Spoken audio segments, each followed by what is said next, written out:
ক্ষমা করে দেন please, please আমার ভুলে গেছি।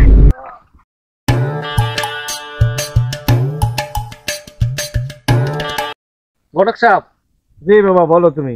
তুমি তো জানোই যে আমার কিরকম ব্যবসা বাণিজ্য, আমার কিরকম টাকা পয়সা নাকি। হ্যাঁ জানি তো বাবা। তাই আমার লোক ওরকম মিল রেখে কি সম্বন্ধ ঠিক করছো নাকি উল্টা পাল্টা করছো আবার? কার কাছে এসেছেন আপনি জানেন? মহিল এলাকার সেরা ঘটক আমরা এসে সদীর শেখ, আপনার লেগে তো আমি সেরা পাত্রী দেখছি। তারপরে ঘটক সাহেব যতই ভালো হোক, আমরা একটু এলাকায় একটু খোঁজ খবর নেই, দেখি মায়া কিরকম মানছে, কিরকম কয়। ঠিক আছে ঠিক আছে শেখ সাহেব, তো এলাকায় তো যাওয়া লাগে, তাই দেখি সামনে কারো পাইলে জিজ্ঞাসা করবো। আচ্ছা ঠিক আছে, লও সামনে যাই। ঠিক আছে শেখ সাহেব, চলে তাহলে যাই। বাবা এদিকে আসো তো। আঙ্কেল বলেন। আচ্ছা বাবা তুমি কি এই এলাকার? আঙ্কেল আমি তো এই এলাকারই। আচ্ছা বাবা তুমি কি জব্বর ভাই বাড়ি চেনো? হ্যাঁ আমি তো জব্বরি আগো বাড়ি চিনি। আগো বাড়ি তো ওই ওদিক দিয়া, ওই যে ওই সামনে তো ওই জব্বর ভাই বুইন আছে না, ওই জব্বর ভাইয়ের বুইন দেখতেছি। বুইনটা কেমন? আজীবন তো জব্বরি বাঙ্গানি দেয়, আজ কি মুই বাঙ্গানি দিম না? থাক আজ বাঙ্গানি দেওয়া লাগবো না, আজ ভালোই কয়া দিই। আঙ্কেল জব্বরিয়ার বোন তো অনেক ভালো মাইয়া, আপনারা নিতে পারেন। যেহেতু এলাকার মানুষ তো ভালো কইছে, তাহলে আমি তো খুশি হয়েছি। এখন তো একটু পুরস্কার কিছু দেওয়া দরকার। বডিগার্ড, তুমি এই ছেলেকে 500 রিয়াল দিয়ে দাও। কথা বলছি দেখে কি এখন টাকা দেওয়ার লাগে? টাকা লাগবো না। আচ্ছা আচ্ছা টাকাটা রাখো। ওই যে সৈদির বাদশা, ও খুশি করতে পারলেই টাকাটা দিয়ে দেয়। দাঁড়াও দাঁড়াও দাঁড়াও, ওই যাও এলাকায় শুনলাম বলে কি বলে প্রিন্স চাইছে সৈদির, কি শুনলাম বলে বিয়ে করতে চাইতেছে, কি সত্য নাকি ঘটনা? আরে হ মিয়া, এক সৌদির শেখাইছিল, হ্যাঁ আমি বুঝায় টুজায় কইছি তো, হেলে গিয়ে হ্যাঁ আমার খুশি হয়ে আবার 500 টাকাও দিছি। আরে মিয়া তোমরা তো বোঝো না, তোমরা তো সবসময় ভালো খাও, দেখবা আমি যাই খারাপ কমু, দেখবা আমরা দিব 1000। আমরা শুনলাম মায়া দেখতে যাইতেছেন, মায়া দেখতে যাইতেছেন, মায়ের সম্বন্ধে কিছু জানেন না, না জানি না যে বিয়ে করতে যাইতেছেন, মায়ের সম্বন্ধে আমাকে জানতে হইব।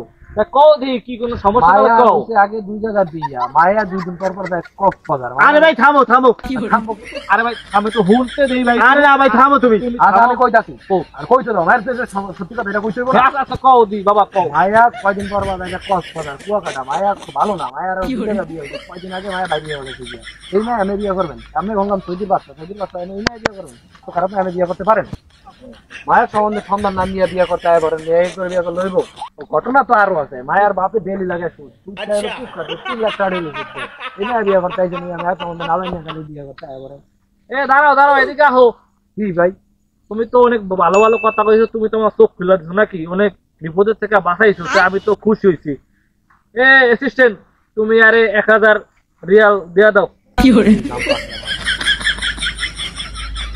দাও দাও দাও। আচ্ছা ঠিক আছে ঠিক আছে ধন্যবাদ। আচ্ছা ধন্যবাদ, তুমি যাও তাহলে। জব্বারিয়া এমএ আয়। কি ঘটক সাহেব আবার ডাকলেন কি লেগে, কি হয়েছে? আরে বেটা তোর আমি থামতে গেলাম, কে কালে থামি না। বিয়েটা কাটতি জানো? কার বিয়া? তোর তো বুইনের বিয়া।